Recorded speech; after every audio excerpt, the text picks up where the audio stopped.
Meus irmãos, a paz do Senhor Jesus, nós, como igreja, servindo a Deus, se nós formos questionados sobre a nossa fé, por que nós viemos para a igreja? Por que nós renunciamos tanta coisa em prol da igreja? Qual que é a resposta que nós vamos dar? Na verdade, a nossa fé, o fundamento da nossa fé, não é regras, não são doutrinas. O fundamento da nossa fé, todo ele, está na pessoa de Jesus. Amém. Nada é mais importante para nós do que Jesus, Ele é tudo. A Bíblia diz que todas as coisas foram criadas por Ele e para Ele. Ele é o fundamento de todas as coisas. E nós precisamos conhecer Jesus. A base da nossa fé, da nossa vida, está nele. Jesus, ele não é uma invenção moderna. Não é que alguém teve uma ideia brilhante e desenvolveu, criou essa ideologia, essa filosofia de vida e colocou nessa pessoa chamada Jesus, e agora Jesus se tornou uma opção, uma possibilidade. Não, ele não é uma criação, ele não pegou o bonde andando. Jesus, ele é desde a eternidade passada. Todas as coisas foram criadas por ele. Sem ele, nada do que existe existiria. Nós estamos vendo aí tanto barulho de guerra nas redes sociais, nos jornais, o mundo falando em guerra, o Oriente Médio, o medo que os seres humanos têm das armas nucleares, uma briga entre alguns países para dominarem o mundo. E na verdade nós já temos a resposta de quem vai dominar o mundo, quem vai governar o mundo. Nós sabemos que é Jesus. Deus fez o mundo para Ele governar, para Ele reinar sobre este mundo. E Jesus é a peça central, é o ponto central. Jesus é a resposta para todas as demandas. E como que nós vamos falar de Jesus para as pessoas? Qual que é mais importante? O Antigo Testamento ou o Novo Testamento? Às vezes nós separamos muito o Antigo e Novo Testamento. E quando uma pessoa se converte, vem para a igreja, e nós vamos aconselhar a pessoa, normalmente nós falamos para ela o quê? Comece a ler a Bíblia pelo Novo Testamento, comece por Mateus. Só que quando a pessoa vai começar a ler a Bíblia por Mateus, para conhecer a história da redenção, a história de Jesus, a história de Salvador, mas quando a pessoa abre a Bíblia, lá em Mateus capítulo 1, versículo 1, já começa com uma genealogia, livro da geração de Jesus Cristo, filho de Davi, filho de Abraão. Abraão gerou Isaac, Isaac gerou Jacó, Jacó gerou Judá e seus irmãos, e assim sucessivamente vai falando de quem gerou quem, até chegar em Jesus. Mas logo no 1, Mateus capítulo 1, versículo 1, diz que ele é filho de Davi, que Davi é filho de Abraão. Então, se a pessoa for começar pelo Novo Testamento, o Novo Testamento vai jogar ela onde? Lá no Velho. Como que a pessoa vai entender? Então, não dá para tirar a base que é o Velho Testamento ou o Antigo Testamento. A Bíblia precisa ser conhecida por completo. Quando você pega a história de Jesus, ela vem não de Abraão, porque ali começa em Abraão, mas a história de Jesus, ela vem desde antes de Abraão. Quando você lê João capítulo 1, o que diz ali? Que no princípio era o verbo, e o verbo era Deus, e que todas as coisas foram criadas por Ele. Então, desde antes, desde a criação, Jesus já era o verbo de Deus. É complicado falar sobre esse mistério da Trindade, separar o Pai, o Filho, o Espírito Santo, mas na verdade nós podemos colocar todos os três no mesmo pacote e dizer que Deus em Cristo Jesus e o Espírito Santo, os três, eles são o agente da criação. Não precisa separar eles. Os três são uma unidade. Jesus, ele está desde antes da criação. Os anjos ainda não tinham sido criados. Jesus já era Deus. Então ele vem desde o princípio. Jesus está desde o início. Jesus não é uma invenção moderna. Jesus não é uma invenção do povo judeu. Não foram os judeus que criaram Jesus, os judeus da igreja primitiva. Pelo contrário, Jesus, ele vem sendo o Criador. Foi ele que criou. Eu sempre falo algo: o que você pensa acerca de Jesus e como você se relaciona com Jesus vai depender da onde você vai passar a eternidade. Porque ninguém pode chegar no céu sem Jesus. Até mesmo as pessoas que viveram antes de Jesus, elas só vieram à existência, elas só puderam ser salvas por causa de Jesus. Porque se não fosse esse plano de Deus chamado Jesus, Deus nem teria criado o mundo. Então tudo é por Jesus e para Jesus. E sem Ele não tem salvação. Um dia um amigo meu disse assim, que se lá no céu, chegar lá no céu, se encontrar com o Osama Bin Laden, pode saber que ele chegou lá através de Jesus. Porque sem Jesus não chega lá. Ele é a peça central, a peça angular do cristianismo. E ele vem desde antes da criação. Ele é o Criador. Tudo depende dele. Nada existe fora dele. Se você pegar esses poderosos hoje, que governam países, que fazem guerras, que têm armas nucleares, que têm tantas coisas que assustam o mundo, todos eles estão na palma da mão de Jesus. O início de tudo é Jesus, e o fim de tudo é Jesus, porque Ele é o alfa e o ômega, Ele é o princípio e o fim. E quando nós vamos estudar acerca de Jesus, nós precisamos entender uma coisa: na mente de Deus, no pensamento de Deus, já havia esse pensamento acerca de Jesus, de fazer um corpo humano. Quando nós falamos Jesus, nós estamos falando de um corpo humano onde Deus ia habitar. O corpo humano de Jesus passou a existir quando? Depois que ele foi formado no ventre de Maria, o corpo humano. Agora, o Deus que habitou naquele corpo humano, ele é eterno. Só o corpo que foi gerado. Agora, quem habitou naquele corpo é eterno, e é o mistério da encarnação do Verbo. Deus esvaziou do seu poder, da sua glória, e habitou em um corpo humano. E aí como é que chama Deus habitando em um corpo humano? Jesus. Então Jesus é o Deus Todo-Poderoso habitando em um corpo humano.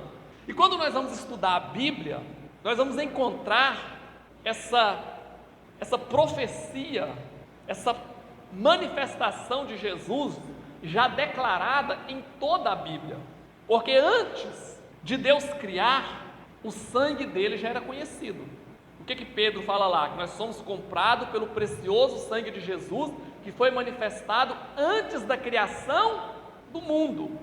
Antes de Deus criar o mundo, ele já sabia que ele teria que habitar no corpo de Jesus e derramar o seu sangue para resgatar a humanidade pecadora. Então Jesus não é uma novidade. Na verdade, ele vem desde a eternidade passada, na mente de Deus. A manifestação de Jesus na Bíblia, explícita, desde o Éden. Nós tínhamos no Éden o quê? Duas árvores, pelo menos duas, que eram destacadas: a do conhecimento do bem e do mal e a árvore da vida. Jesus, aquela árvore da vida, ela já representava Jesus. Porque se Adão e Eva deixam a árvore do conhecimento do bem e do mal e vão para a árvore da vida e comessem o fruto da árvore da vida, eles estariam confirmados na vida eterna. Eles não poderiam mais morrer. Quem nos dá a vida eterna hoje? Jesus. Então a árvore da vida já era uma representação de Jesus. Depois da queda, o animal inocente foi sacrificado e fez vestes da pele dele. É um animal inocente morrendo para cobrir a nudez do pecador. Então o próprio animal que Deus sacrificou representava quem? Cristo Jesus. E a primeira profecia da Bíblia, quando houve ali a queda, quando Adão e Eva pecam, e a serpente está ali, a serpente queria fazer amizade com a mulher, o diabo queria fazer amizade com a mulher. Aí o que Deus fez? Falou, não vou deixar vocês serem amigos, eu vou colocar inimizade. Então Deus colocou inimizade entre a mulher e o diabo, e a serpente. Mas estavam os três ali, e Deus ele tratou com os três. Ele tratou com o homem, com a mulher e com a serpente. Ele soltou uma profecia, ele soltou uma consequência para o homem por causa do pecado, soltou uma consequência para a mulher. E quando chegou na serpente, Gênesis 3:15, aí vem a primeira profecia da Bíblia, Gênesis 3:15. A primeira profecia da Bíblia foi para o diabo, para a serpente. É chamado proto-evangelho, ou seja, mini-evangelho. O resumo da Bíblia está nesse versículo. E porém inimizade entre ti e a mulher, e entre a tua semente e a sua semente, ou a sua descendência. Esta te ferirá a cabeça. Quem que é o descendente da mulher que feriu a cabeça da serpente? Jesus. Então Deus ele falou em código. Deus ele falava em código, né? Ele falava assim, de forma que ficava oculto, não dava para entender muito bem, mas ele já solta uma palavra para a serpente: este te ferirá a cabeça, e tu lhe ferirás o calcanhar. Quando Jesus morre na cruz, ele foi ferido, diz ali que o calcanhar dele foi ferido, mas ele esmagou a cabeça da serpente. Deus falou para a serpente: você venceu Adão e Eva com o pecado, mas vai vir um descendente da mulher que vai te vencer. Então já começa Deus a preparar o caminho para a vinda de Jesus, porque da descendência da mulher tinha que vir um para esmagar a cabeça da serpente, e esse um que viria da descendência da mulher teria que ser Jesus. Aí durante toda a Bíblia agora, tudo vai girar em torno da preparação do caminho para a chegada de Jesus. Logo na sequência da história, nascem os filhos de Eva, e Caim mata Abel. Em substituição a Abel, nasce um filho a Eva, que se chama Sete. Da descendência de Sete, se você pegar Jesus e vier voltando na genealogia de Jesus, filho de Maria e José, e vier voltando, vai chegar em Sete. E Sete é filho de Eva, descendente da mulher que vai esmagar a cabeça da serpente. Então Jesus está ligado a Sete.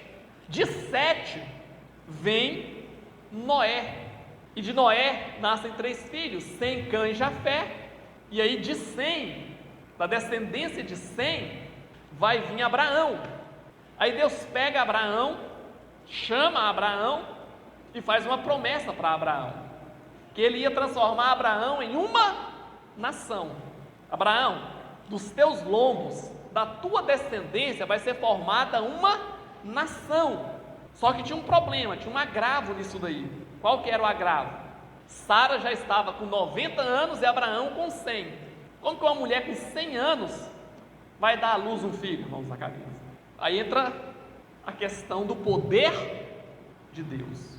Deus fez ela gerar, ela gerou Isaac, Isaac gerou Jacó, Jacó gerou as 12 tribos, da tribo de Judá veio Davi, e aí Davi vai caminhar a sua genealogia até chegar em Jesus. Então se você pegar Jesus, você vai voltar Jesus em Sete, e Sete é o descendente da mulher de quem deu origem à linhagem que chegou até Jesus, para Jesus esmagar a cabeça da serpente. Então Jesus, ele é um plano de Deus. Deus já tinha esse plano de enviar o seu filho, de se fazer homem para vencer a serpente. Um dos motivos pelo qual Deus enviou o dilúvio foi porque estava havendo uma contaminação de todas as pessoas. E se Deus não separasse a família de Noé, até a família de Noé seria corrompida. Então, para manter uma linhagem pura na terra, para o Messias nascer, Deus enviou o dilúvio, para poupar uma linhagem pura, porque o Messias tinha que vir de uma linhagem pura. Se Deus deixasse, até Noé e a sua família se perderiam também, se contaminariam, já não seria mais uma linhagem pura para a vinda do Messias. Então todo o Antigo Testamento, toda a Bíblia, gira em torno desse plano de Deus. Qual que é o plano de Deus? Qual que é a ideia que Deus teve? De criar uma humanidade, saber que essa humanidade ia se rebelar contra Ele, mas Ele ia ter um plano chamado Jesus. E através desse plano chamado Jesus, obrigado, pastor. Através desse plano chamado Jesus, Ele ia salvar a humanidade. Então Jesus não é uma criação da religião. Jesus é um projeto da mente de Deus. E aí quando Jesus nasce, quando o Filho de Deus, ele vai vir a essa terra, Deus faz isso por caminhos legais. Deus não simplesmente, ele não encarnou usando o seu poder, mas ele usou para que ele pudesse encarnar, para que Deus pudesse encarnar, ele usou o ventre de uma mulher, que foi Maria. Aí é o mistério da encarnação do Verbo, como é que o Espírito Santo, ele usou o óvulo de Maria e fez ali gerar Jesus naquele ventre daquela mulher, e ali foi gerado um corpo, para que o próprio Deus habitasse nesse corpo. O autor da carta aos Hebreus diz assim, que ele diz assim, que sacrifícios Deus não queria, sacrifícios de animais, por isso me preparastes um corpo. Deus preparou um corpo, para que o Filho dele pudesse habitar nesse corpo, e aí nasce Jesus. Aí nós temos uma criança recém-nascida, em um corpo indefeso, mas essa criança, ela é o próprio Deus que criou o universo. Aí nós vamos ter uma dificuldade muito grande para tentar entender esse mistério, e não vamos conseguir, porque Jesus, sendo uma criança, ele é o próprio Deus. Como que estava a questão cognitiva dele? Ele tinha ciência das coisas? Até que ponto? Até que ponto ele teve que aprender? O Deus que criou o homem, que criou o universo, teve que aprender a andar? Então Deus, por isso que ele se esvazia de si mesmo, ele abre mão, ele tira o seu poder temporariamente dele, para ele poder habitar em um corpo humano. Porque se nós formos falar de Deus, ninguém pode olhar para Deus de forma natural, porque vai morrer. A nossa estrutura humana pecaminosa não suporta a manifestação da glória de Deus. Então Jesus é esse Deus glorioso, e ele vai abrir mão dessa glória para que ele possa habitar um corpo humano e possa conviver conosco. Aí nós temos a chegada de Jesus na terra. Deus, ele sai da eternidade e entra no tempo, uma união entre o Kairos e o Cronos, o tempo de Deus e o tempo do homem, a eternidade e o tempo contável. E aí Jesus, agora o Verbo encarnado, ele tem uma missão. Qual que era a missão de Jesus? Morrer na cruz. A missão que o Pai deu para ele, morrer na cruz. Pensa, pastor Romildo, a missão que um pai dá para o filho. A missão é morrer uma morte violenta na cruz. Porque se a morte de Jesus não fosse violenta o suficiente, ela não comportaria em si o sofrimento que era para nós sofrermos eternamente. Então o sofrimento de Jesus tem que ser grande o suficiente para justificar que seria o nosso sofrimento eternamente separados de Deus. Por isso aquele tamanho sofrimento de Jesus. Se você assistir A Paixão de Cristo, do Mel Gibson, você vai ver o quanto Jesus sofreu ali no seu processo de paixão. A missão dele era essa. Só que ele vai ter 33 anos de vida em um corpo humano normal. O diferencial dele é que ele não peca. Jesus não conhece pecado na prática, ele conhece pecado na teoria. Deus só conhece o pecado na teoria, nós conhecemos na prática. O diabo conhece na prática, Deus só conhece o pecado na teoria. É impossível que Deus pratique algum erro, que Deus faça alguma coisa errada. É por isso que nós dizemos que tem algumas coisas que Deus não pode fazer, que é que Deus não pode fazer, por exemplo? Pecar, mentir, cometer injustiças. Hoje eu mandei um vídeo para o pastor Fabiano sobre a questão de Deus ser desafiado. Satanás desafiou a Deus: eu quero ser igual a Deus, e bateu de frente com Deus, e Deus, não pode haver outro igual a ele, e Satanás forçou a situação. O que é que Deus fez? Entre ser desonrado e aceitar Satanás ficar na mesma posição dele, o que é que Deus fez em Satanás? Lançou ele para condenação. Os anjos quiseram acompanhar ele. O que é que ele fez? Condenou os anjos. Adão e Eva desafiaram a autoridade de Deus. O que é que Deus fez? Condenou eles. Ou seja, todas as vezes que a santidade de Deus e a justiça de Deus for desafiada, Deus vai ficar com a santidade e com a justiça dele. Eu cito um exemplo assim, ó. Vamos supor que uma pessoa vai assaltar um banco. Aí ele está assaltando um banco. Aí no momento do assalto, no meio do assalto, ele leva um tiro na cabeça de um policial. Leva um tiro na cabeça, ele já morre em fração de segundos. Ele morreu cometendo um crime, um pecado. Aí Deus fala assim: ele morreu, mas eu gostava tanto dele, acho que eu vou salvar ele mesmo assim, morrendo, ele tendo morrido em pecado. Eu vou salvar ele, vou levar ele para o céu. Deus pode fazer isso? Se ele fizer, ele está cometendo uma injustiça, porque ele está ferindo a santidade dele. Aí o diabo vai olhar para ele e falar: está vendo? Agora eu sou igual eu, sou também fere princípios. Então Deus não salvaria ele. Até porque Deus é Deus, se ele quiser salvar, ele não deixaria morrer naquela situação, né? Tem um vídeo aí nas redes sociais do menino que só tem uma banda da cabeça assim, ó, parece só uma bola murcha, né? Só está um lado assim. Levou um tiro de fuzil na cabeça, ele perdeu a metade da cabeça. Deus poupou, né?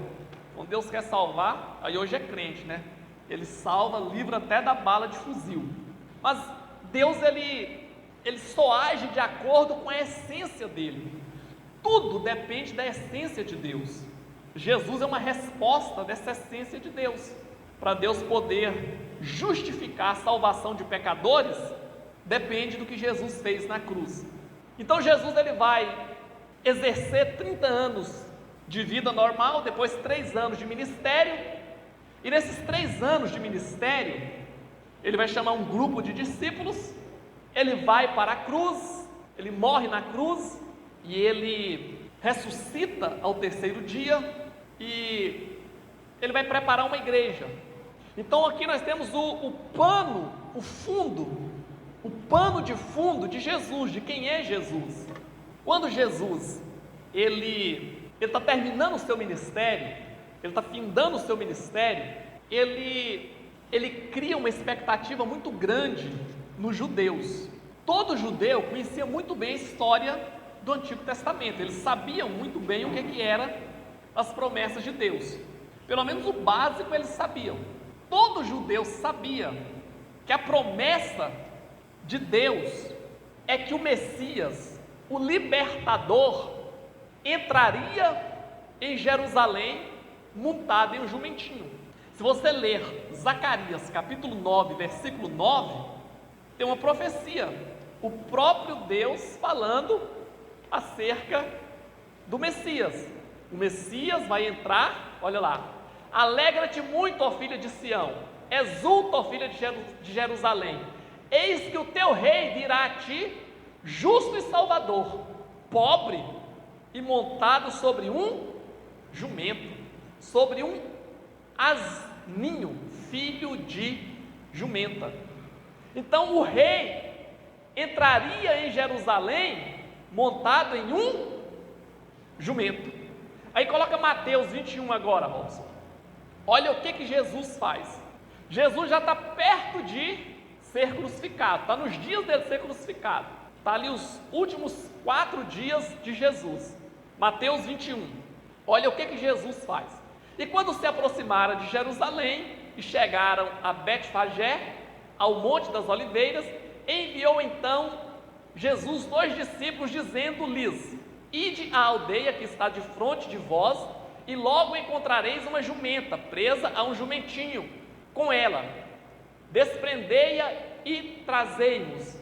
E se alguém vos disser alguma coisa, direis que o Senhor precisa deles, e logo os enviará. Ora, tudo isso aconteceu para que se cumprisse o que foi dito pelo profeta que diz, o que nós lemos lá, Zacarias 9:9. Dizei à filha de Sião, eis que o teu rei aí te vem, humilde e assentado sobre uma jumenta, e sobre um jumentinho, filho de animal de carga. E indo os discípulos, e fazendo como Jesus lhes ordenara. Jesus sabia que a profecia dizia que o rei, que o Messias entraria montado em um jumentinho. Então ele manda arrumar um jumentinho para ele. Agora olha só, a expectativa dos judeus de que haveria um libertador, de que o Messias viria. O que os judeus queriam? Que Jesus fizesse uma revolução, tomasse o poder, matasse todos os inimigos, assentasse no trono e transformasse Israel em um grande reino, e que ele governasse o mundo todo a partir de Israel. Os judeus estavam nessa expectativa, eles não suportavam mais a opressão romana, eles queriam libertação. Mas como que se libertava das mãos de Roma? Todos que se levantavam contra Roma, o Império Romano matava. Todos os dias Roma crucificava pessoas, prendia pessoas, matava pessoas, colocava fim às rebeliões, porque Roma não estava disposta a abrir mão do domínio de Israel. Aí Israel, naquela ânsia de ser liberto, eles têm a promessa de Deus de que enviaria um rei, um libertador, e que esse rei entraria em Jerusalém montado em um jumentinho. Aí Jesus, ele já está naquela situação em que as pessoas já falam que ele é o Messias, que ele é o rei, e ele vai entrar em Jerusalém montado em um jumento. Quando Israel vê Jesus chegando montado em um jumento, tem duas turmas, uma que está acompanhando Jesus vindo de Betânia para Jerusalém, uma turma que viu Jesus ressuscitar Lázaro, uma turma que está encantada com Jesus por causa do poder dele. Aí esse povo está lá, agora vai, agora nós vamos tomar o poder, agora nós vamos derrubar César, agora nós vamos derrubar Pilatos, agora nós vamos tomar o palácio. E eles vêm naquela motivação, tanto é que Pedro estava até com a espada já, que ia ter luta, nós vamos tomar o poder. E lá em Jerusalém já tem outra turma esperando Jesus vir, todo mundo entusiasmado, porque agora Jesus mostrou o poder, ele cura enfermos, ele ressuscita mortos, ele faz coisas extraordinárias, ele tem o poder. Nós vamos fazer uma revolução, vamos tomar o poder, e nós é que vamos governar esse negócio aqui. Se você ler o Salmo 118, 23, os judeus estavam tão empolgados que Jesus ia fazer a revolução e tomar o poder, que olha o que os judeus fizeram. Foi o Senhor que fez isso, e é coisa maravilhosa aos nossos olhos. Este é o dia que o Senhor fez, que fez o Senhor, regozijai-nos e alegremo-nos nele. Salva, Senhor, nós te pedimos, Senhor, nós te pedimos, prospera. Bendito aquele que vem em nome do Senhor, nós vos bendizemos desde a casa do Senhor. 27. Deus é o Senhor que nos concedeu a luz. Atai a vítima da festa com cordas e levai até os ângulos do altar. 28. Tu és o meu Deus, eu te louvarei, és o meu Deus e eu te exaltarei. Louvai ao Senhor porque Ele é bom, porque a sua benignidade é para sempre. A minha versão, que eu estava hoje lendo, se você ler o Salmo 118 na sua versão, você vai ver eles dizendo assim, preparemos o caminho de Deus com ramos.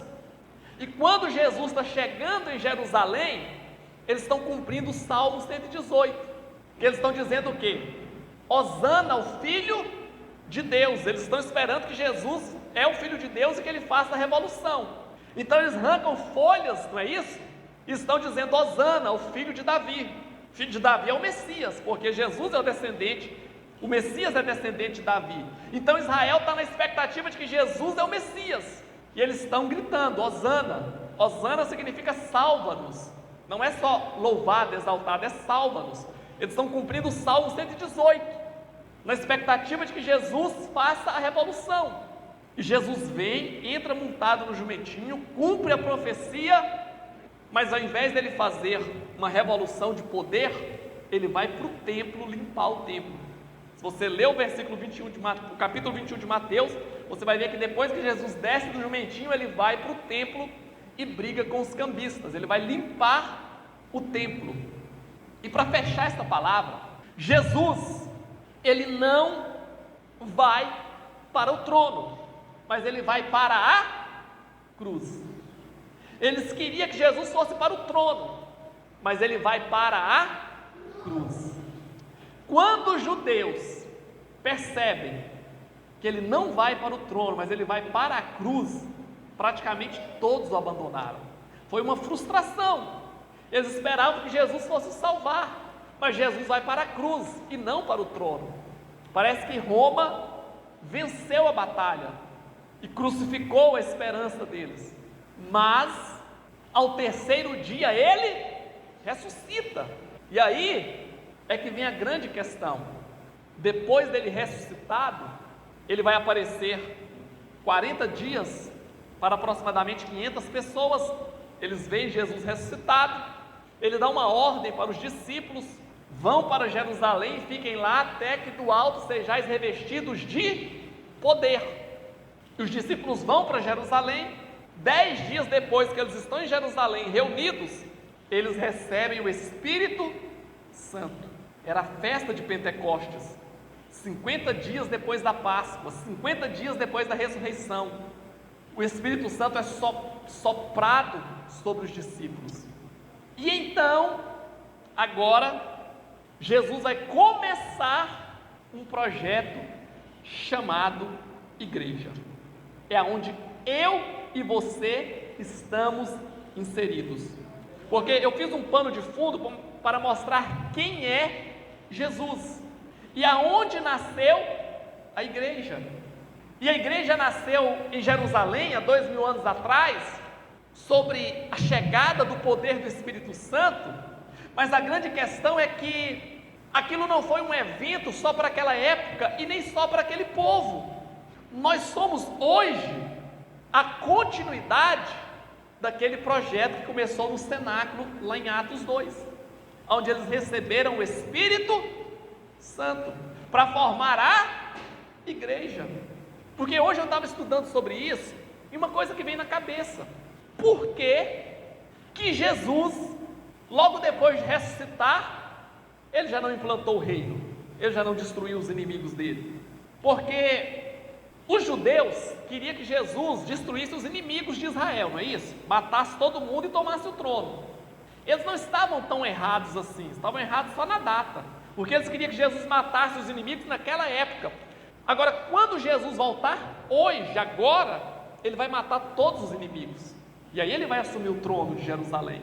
Ele não assumiu o trono terreno, mas ele assumiu o trono celestial.